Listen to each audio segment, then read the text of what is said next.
It is so nice to be back with all of you today. I was so excited that I wore my fancy Christmas robe this morning. Winter Solstice by Rebecca Parker. Perhaps, for a moment, the typewriters will stop clicking, the wheels stop rolling, the computers desist from computing, and a hush will fall over the city. For an instant, in the stillness, the chiming of the celestial spheres will be heard as Earth hangs poised in a crystalline darkness and then gracefully tilts. Let there be a season when holiness is heard and splendor of living is revealed, stunned to stillness by beauty. We remember who we are and why we're here. There are inexplicable mysteries. We are not alone. In the universe, there moves a wild one whose gestures alter the earth's axis toward love. In the immense darkness, everything spins with joy. The cosmos unfolds us. We are caught in a web of stars, cradled in a swaying embrace, rocked by the holy night. Babes of the universe, let this be the time of the universe. Let this be the time we wake to life, like spring wakes at the moment of winter solstice.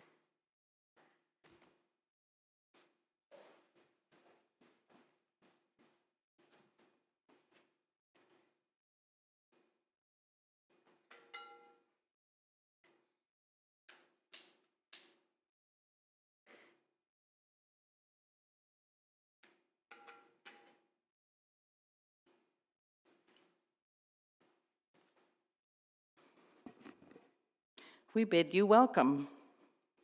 We do not ask what you believe or expect you to think a certain way, but only that you try to live a kindly, helpful life with the dignity proper to a human being.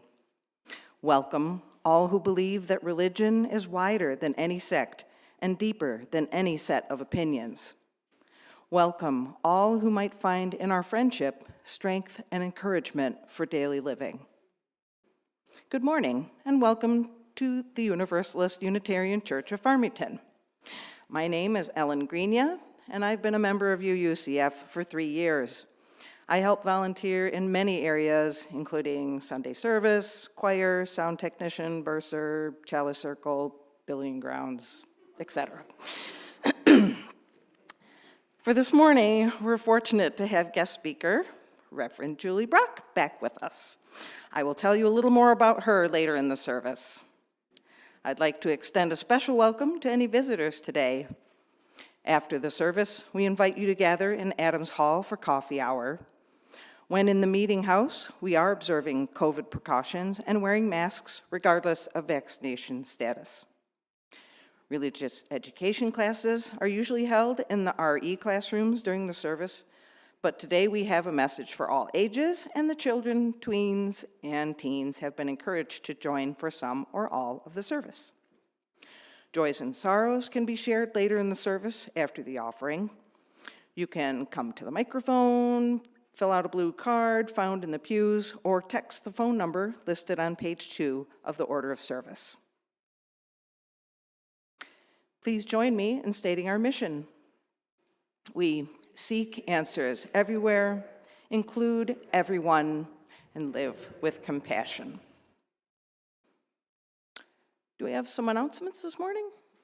I just have a quick one, a reminder, if you have a lost and found, to look in the entrance vestibule. Apparently there's some stuff over there, might be yours.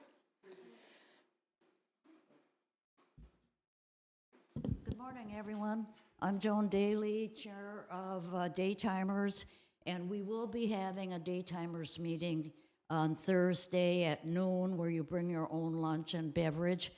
We used to at Christmas time, or we have in the past, had potlucks or special games, but we're going to have just a regular service or meeting this Thursday. So anybody 50 or over is always very, very welcome to come and join us. Marie Laurie, Social Justice, and I have two things to talk about today. One is thank you very much. Yesterday I got to hold 2 babies. I get to see the looks of joy and on the staff's faces relief when I bring in all the gifts that you shared with the babies there, but you guys did the work, and they're very, very, very much appreciated. So thank you very much for your support of Freedom House. And the second thing is, I know you've been sitting in the pew wondering how you can get your name on a sweater on the tree. After service, we have a couple of Social Justice Committee members. Erin is waving a sweater in the air, and I think Libby's helping her. So all you have to do is drop some money in the jar, put your name on the sweater, and we'll hang it on the tree. And again, that helps support 3 families in Afghanistan. For every $20 we donate, $10 goes to a family that raises sheep and makes yarn. $10 goes to someone who knits a child-sized sweater, and one woman who knits sweaters said that if she knits 10 a month, she can support her family of 4. And then the free sweater is given to a child, a homeless child in Afghanistan. So you're supporting 3 families with 1 donation. So thank you.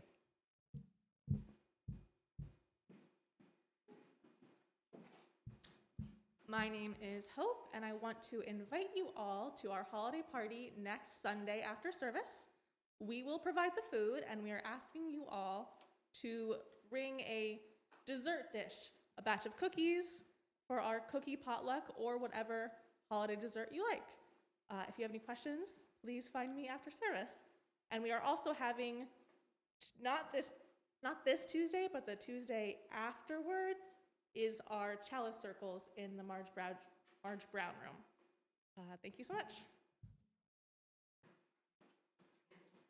Hi, I'm Corey Cortez, RE coordinator here, and we usually do this like the last 2 weeks of the month, but we are looking for volunteers, and we're asking now because we have the all music service next week, and then we have the Christmas pageant, and I know a lot of people won't be here for Christmas Eve, but if you can make it, it's going to be really fun. The kids are doing a Christmas pageant, and it'll surely be entertaining. I'll just say that. So that's at 3 o'clock on Christmas Eve. But I'm just going to pass this around. If you can volunteer, we would love to have you.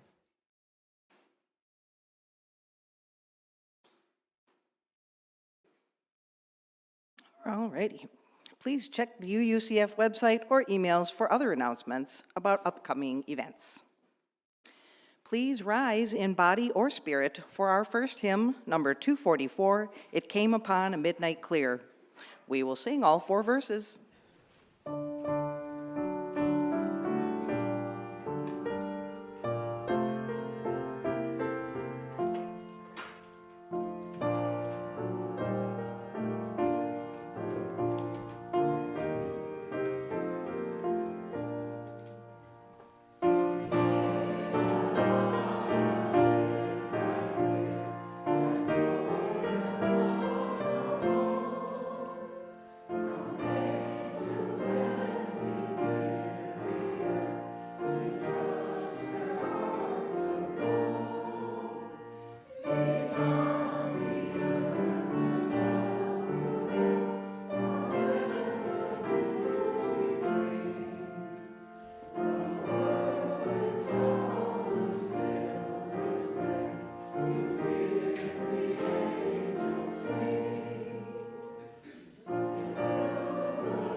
Reverend Julie Brock is a native Michigander and lifelong UU, currently serving the First UU Church of Detroit. She loves multi-generational ministry, purposeful projects that cross traditionally segregated lines, and the racehorse Seabiscuit. She's thrilled to be sharing Sunday morning with some of her fellow Michigan UUs. Julie Brock.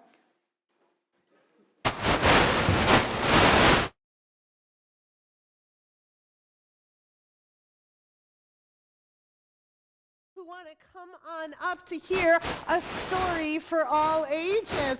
I love the sparkle dresses. Come on, sparkles. And non-sparkles. That's great too. We also celebrate trust. Great. Why don't you guys sit down here? Can we sit on the stairs? Is that something that you could do? Awesome, awesome. Thank you, thank you.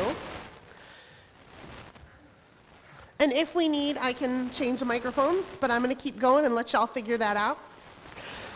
So, how many people here have heard of the poem A Night Before Christmas?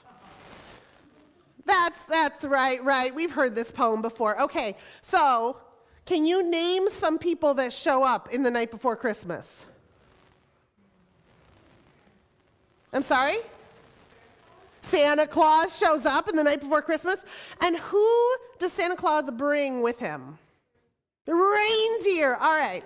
So we're going to read this poem, and I need some help from y'all and anyone else who wants to play along.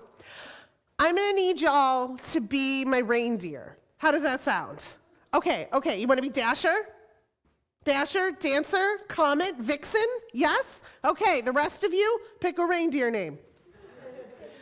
So this is what we're going to do. I'm going to start to read the poem because here's the thing. Santa Claus would go from house to house to house to house, and at some point, the reindeer would have to be really, really active, and they'd have to be prancing through the sky, and then they'd have to be really, really quiet because they'd have to wait outside the house and not wake up the sleeping people inside. So, when I'm sitting down and reading quietly, I want us all to be quiet and sitting. And when I stand up, I want us all to stand up, and we can make noise and we can prance like reindeer if we want to. We can run up and down the steps if we want to. And then when I sit down, I want us all to sit down and be quiet again. Do you think we can do it? Yes. Do you think we can? All right. Ready? 'Twas the night before Christmas, when all through the house not a creature was stirring, not even a mouse. The stockings were hung by the chimney with care, in hopes St. Nicholas soon would be here. The children were nestled all snug in their beds, while visions of sugar plum danced in their heads. You're snuggled in your bed. And Mama in her kerchief and I in my cap had just settled our brains for a long winter's nap.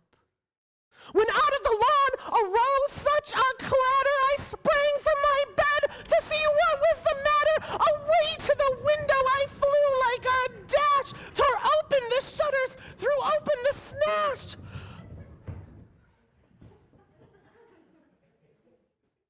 The moon on the breast of new fallen snow gave a luster of midday to objects below, when to my wandering eyes did appear but a miniature sleigh and 8 tiny reindeer with a little old driver so lively and quick, I knew in a moment he must be Saint Nick. More rapid than eagles, his coursers they came, and he whistled and shouted them all by their name. Now Dasher, now Dancer, now Prancer, now Vixen, on Comet, on Cupid, on Donner, and Blitzen, on top of the porch, on top of the wall. Now dash away, dash away, dash away, all. As leaves before the wild hurricane fly when they meet with an obstacle mount in the sky. So up to the housetop in courses they flew, with a sleigh full of toys and St. Nicholas too. And then, in a twinkling, I heard on the roof the prancing and pawing of each little hoof, and I drew in my head and turned quite around. Down the chimney St. Nicholas came with a bound. He was dressed all in fur from his head to his foot, and his clothes were all tarnished in ashes and soot. A bundle of toys he had on his back. He looked like a peddler opening his pack. His eyes, how they twinkled, his dimples, how merry, his cheeks were like roses, his nose like a cherry. His droll little mouth was drawn up in a bow, and the beard on his chin was as white as the snow.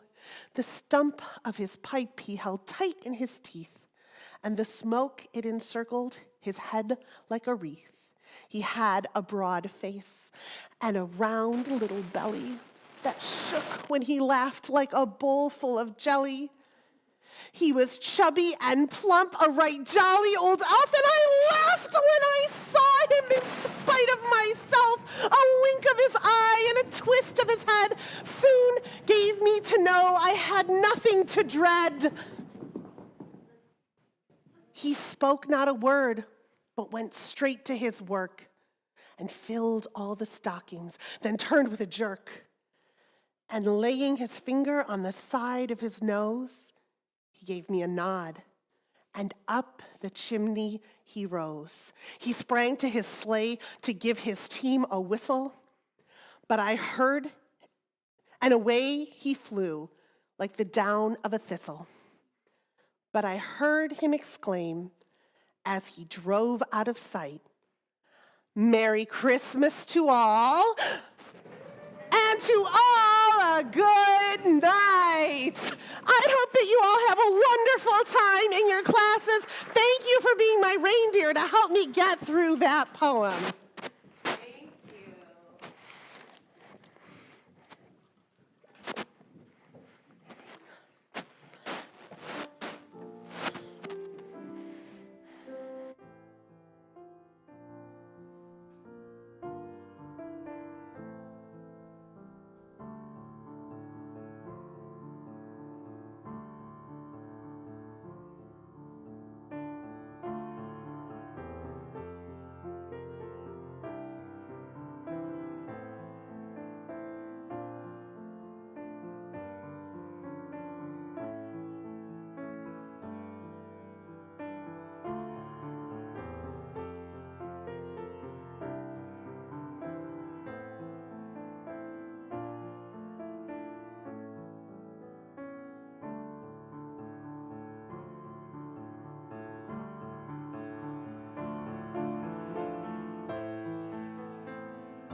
And folks, I don't know if you remember this, but a few years ago, there was a giant holiday controversy about Starbucks to-go cups. Do any of you remember this? Yeah, so it was seemingly odd because they were pretty simple cups, right? They were red and white and said "Happy Holidays" across the front, and that was it. But somehow these simple cups elicited a very complicated response from many sectors of society. There were those that said that these happy holidays cups were part of the ongoing war on Christmas.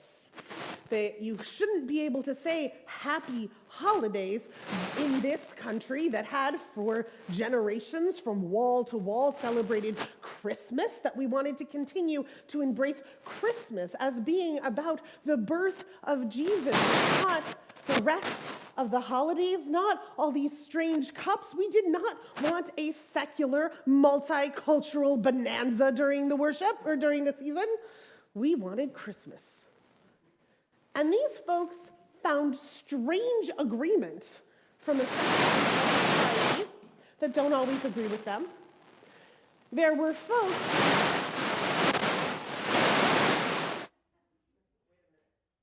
Should I test? Is good? We're good? Can I use that? Yes, I can. Hold on 1 second. Wardrobe change. Thank you, Ellen.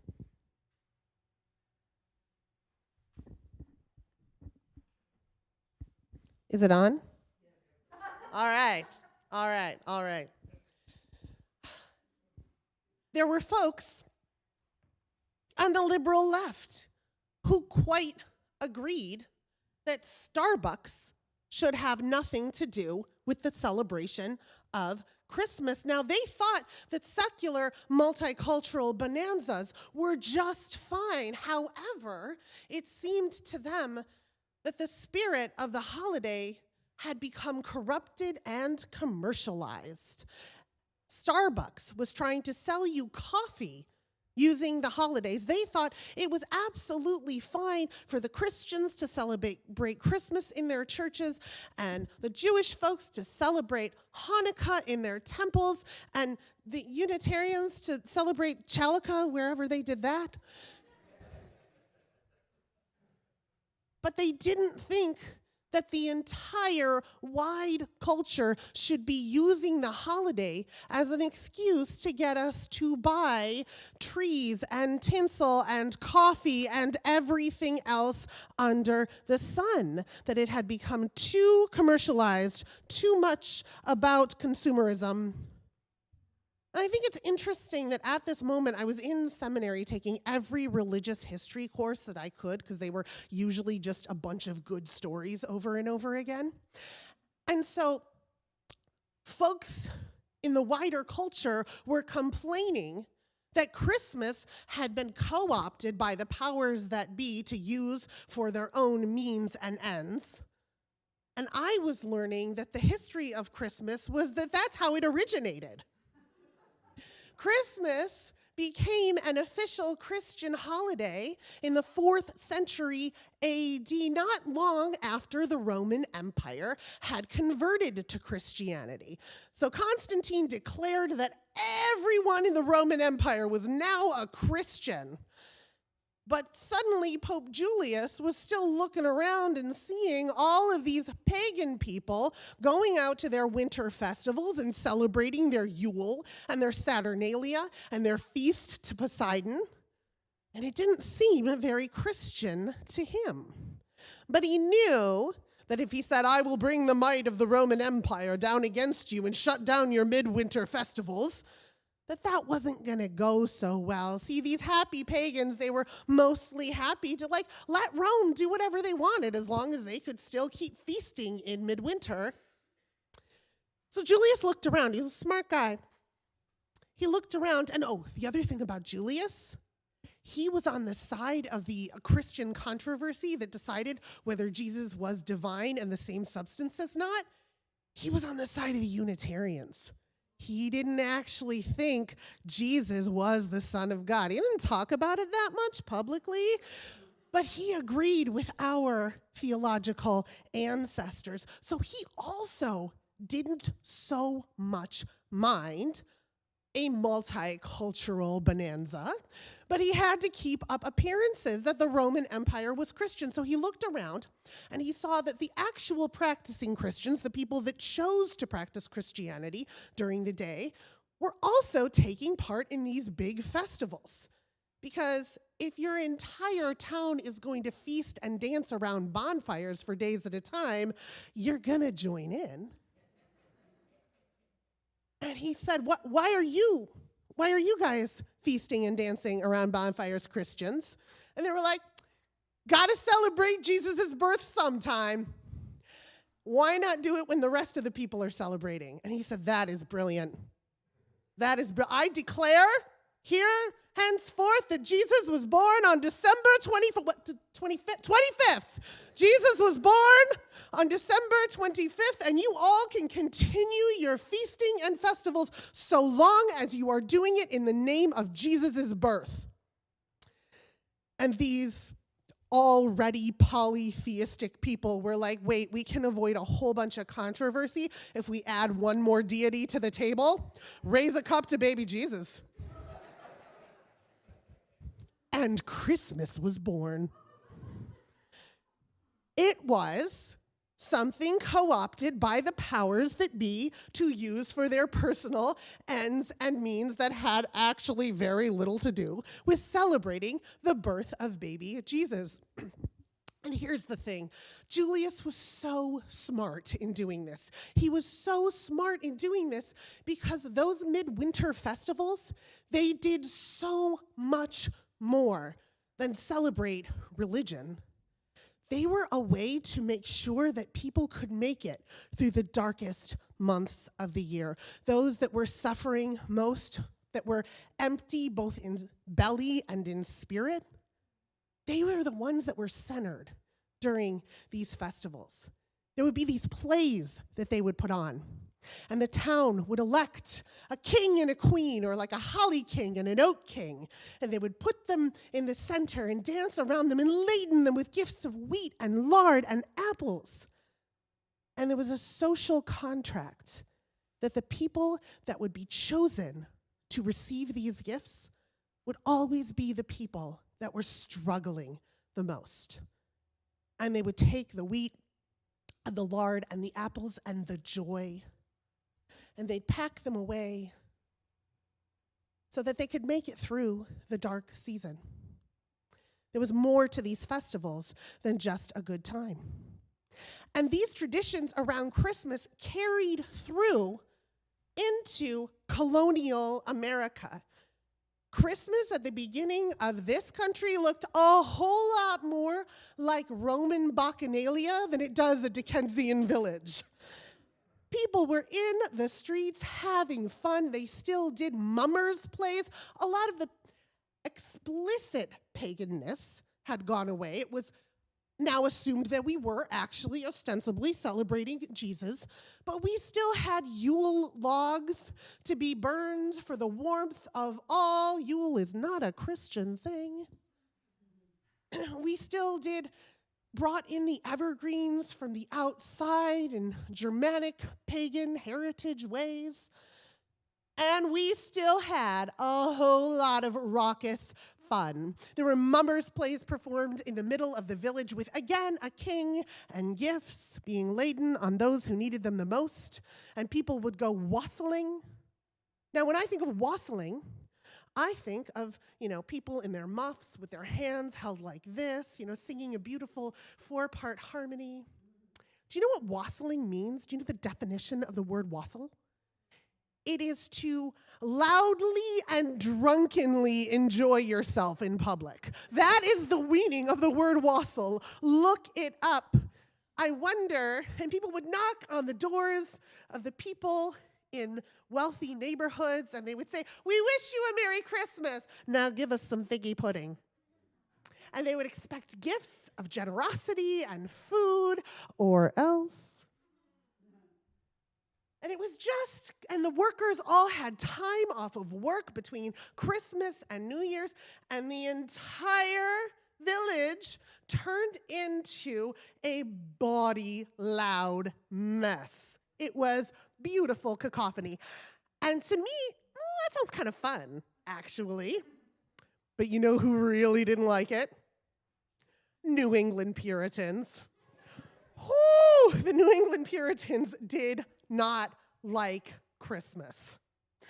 See, I think the New England Puritans may have read their Bible a little more closely than Pope Julius, or at least cared what it said a little bit more, because they knew that there was biblical evidence that there was no way Jesus was born in December. Are you kidding me? Jesus was born in Bethlehem, right? Jesus of Nazareth was born in Bethlehem. Why wasn't he born in Nazareth?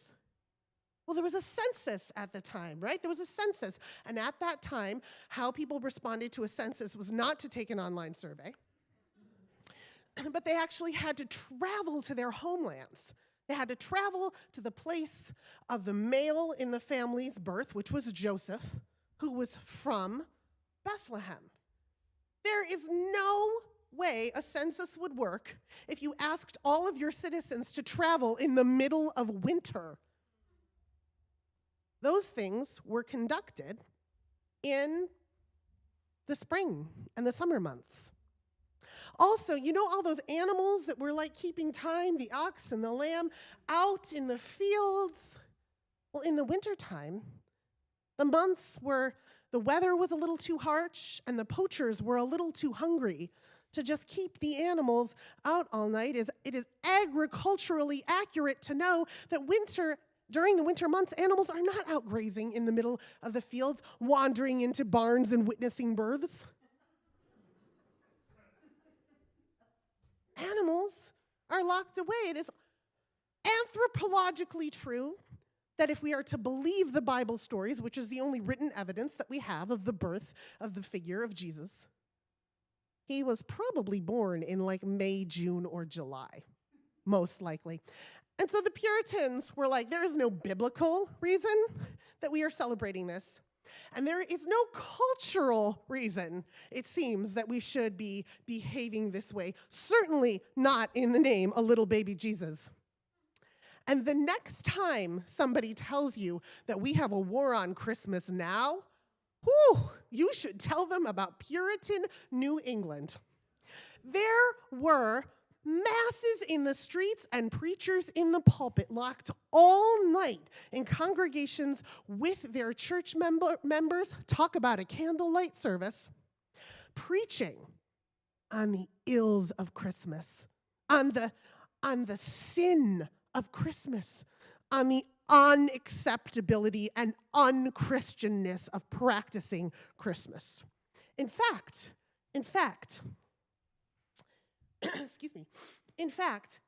in parts of New England, in the 16th and 17th centuries, especially in Massachusetts, the entire Commonwealth of Massachusetts, in fact, outlawed practicing Christmas. You could be sent to prison for practicing Christmas because the powers that be had co-opted it to make it exactly what they wanted it to be. So, now we're in this place of like people going to jail over Christmas, and the ministers and the churches being real mad about the Christ Mass, and it didn't make a whole lot of sense to people. And so, between the 1600s and the 1800s, a new cultural elite had sort of formed. In the 1600s, it was the Puritans, but in the 1800s, it was the Unitarians and the Episcopals. We were sort of the upper class elite. We were the ones writing all of the poems. We were the ones writing the novels and creating the songs and setting the culture for what it should be.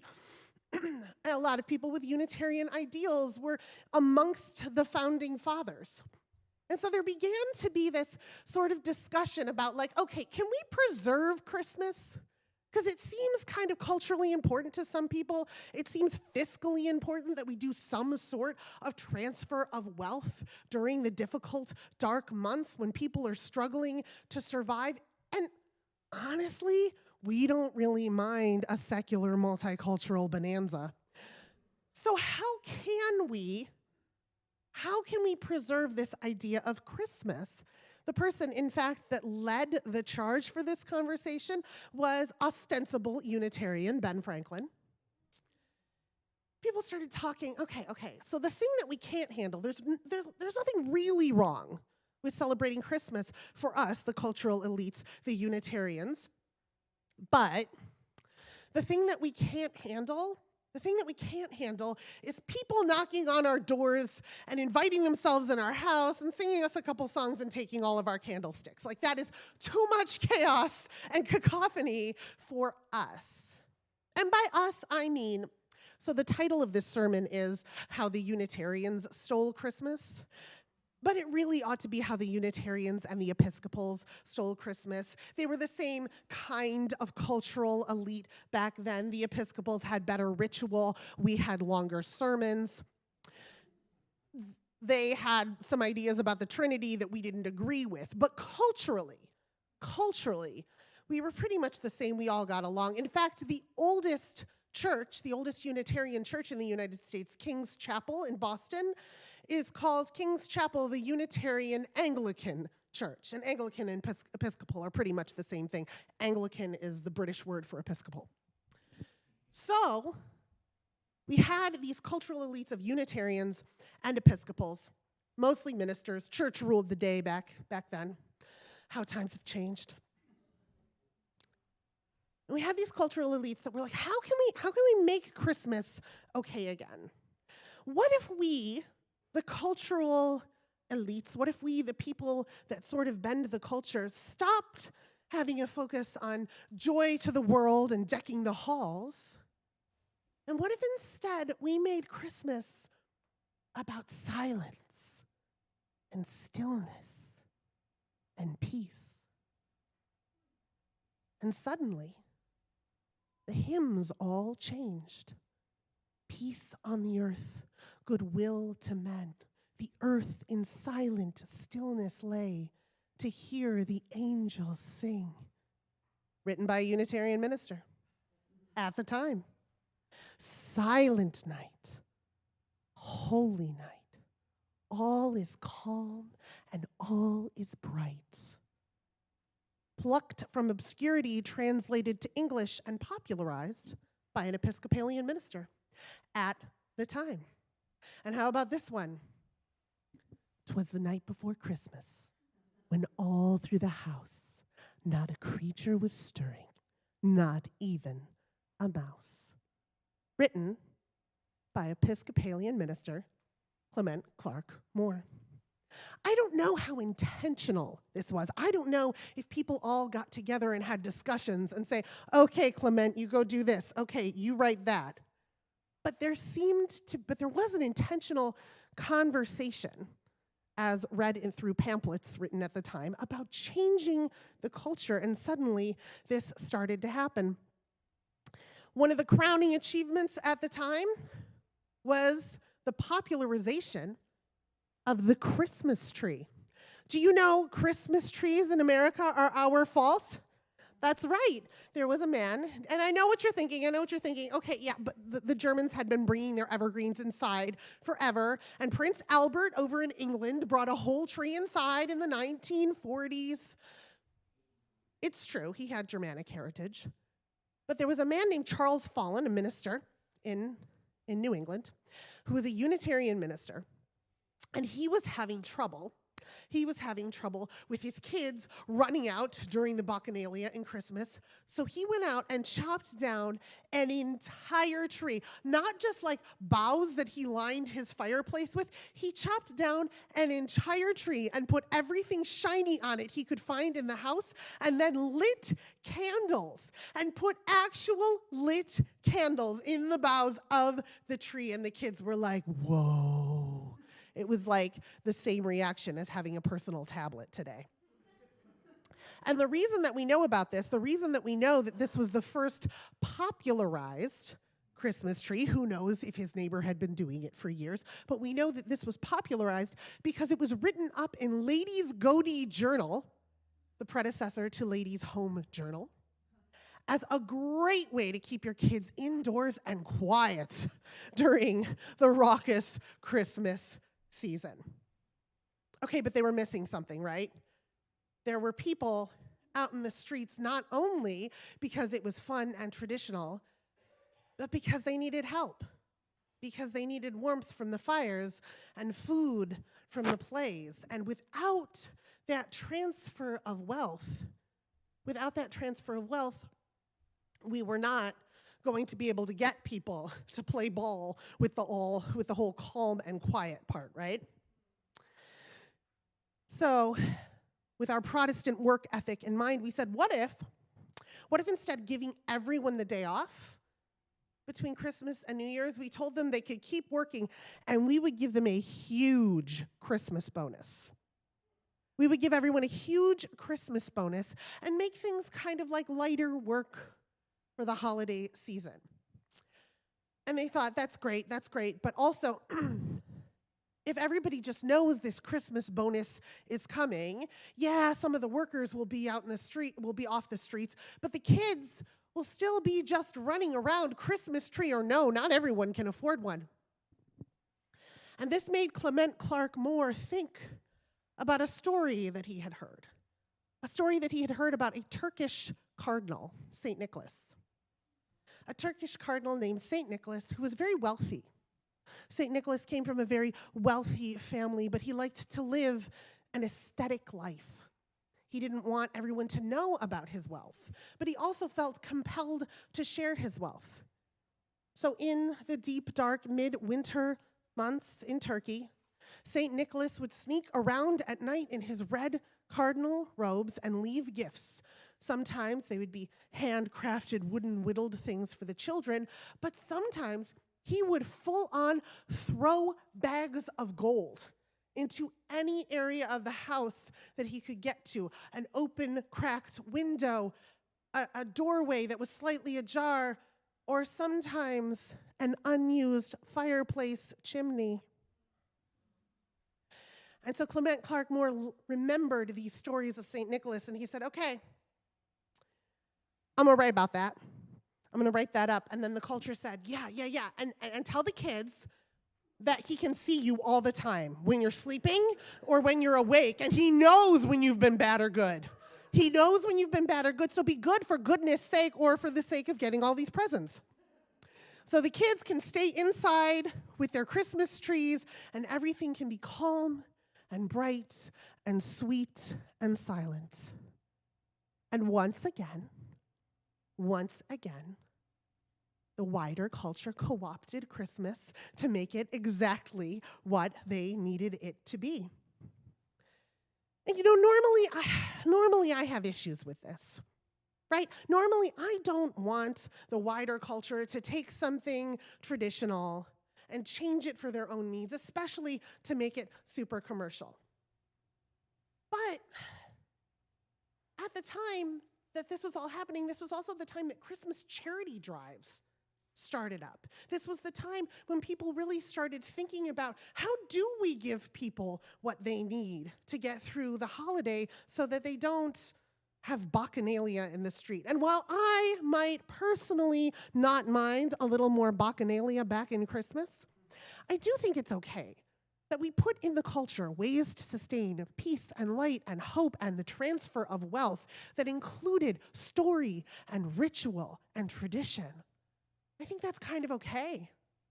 And I think it's great that we took the mummers' plays that made sure that people got what they needed during the holiday season and turned them to Christmas pageants and charity drives. I think it's great that we still go door to door bringing joy. I wish that we did it more.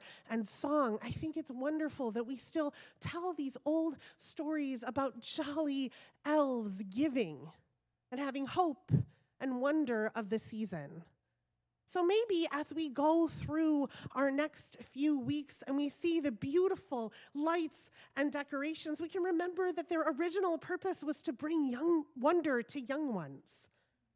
And maybe as we go about giving our gifts, we can remember that the gift giving was originally rooted in making sure that everyone was full of both nourishment and spirit. Maybe we can go through this Christmas season knowing that its original purpose has always been convoluted, But now it is the world's best excuse, regardless of what tradition you come from, to spend time with family, concentrating on peace and joy and love. So to those who bemoan the fact that Christmas is no longer a holiday which celebrates the birth of baby Jesus at its core, I say, it never really was.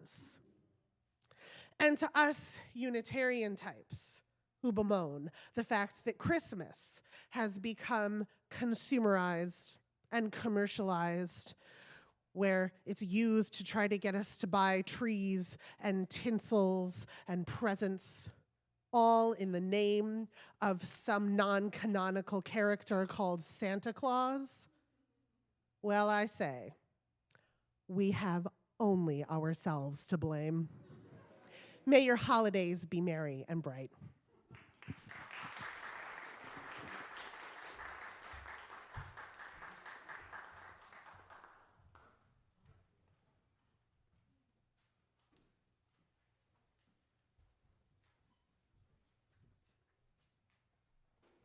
Thanks for that mini workout this morning as a reindeer. The offering will now be given and received in grateful appreciation of our shared hopes and values.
If you are visiting us for the first time and you're comfortable doing so, please stand and tell us where you're from and how you heard about us. We would like to meet you.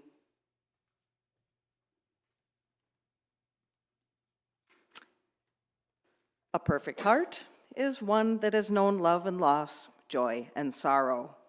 The perfect heart is one that has been shared. As joys and sorrows of our community are shared, please direct your energy, prayers, and meditations as a gift of compassion and strength.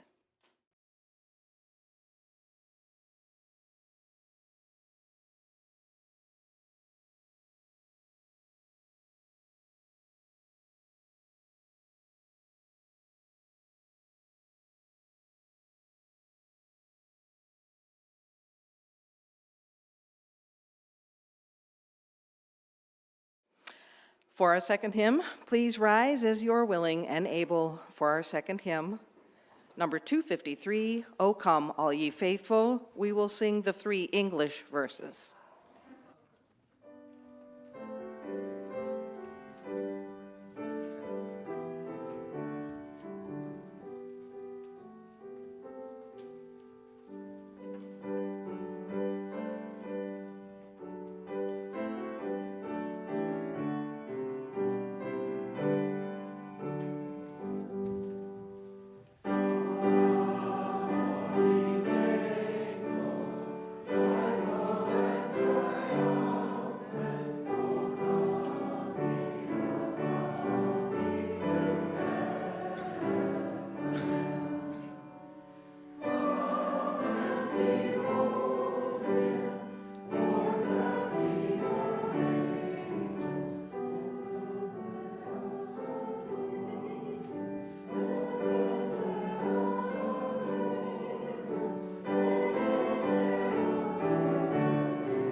Once upon a time, I saw a really, really cool girl that edited the college literary journal working at a movie theater.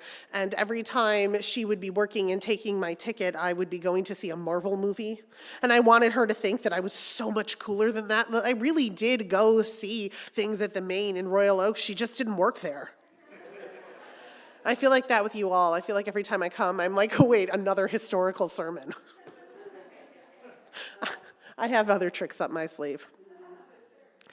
However, today was just fun. Sometimes it's okay to just have fun and joy and celebrate the time when the air is cold but crisp and when the lights are dancing, and maybe we can let our hearts dance too. And so I say to you,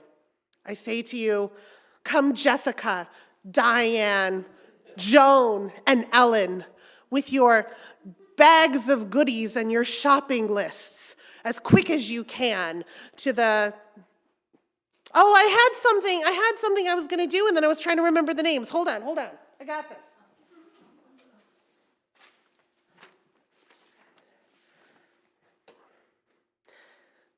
Now Jessica, Ellen, Diane, and Paul, with your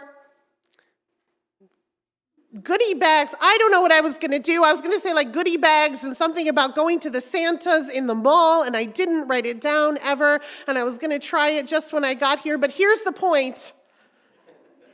Take your goodie bags and your shopping lists and go have fun. Now dash away all.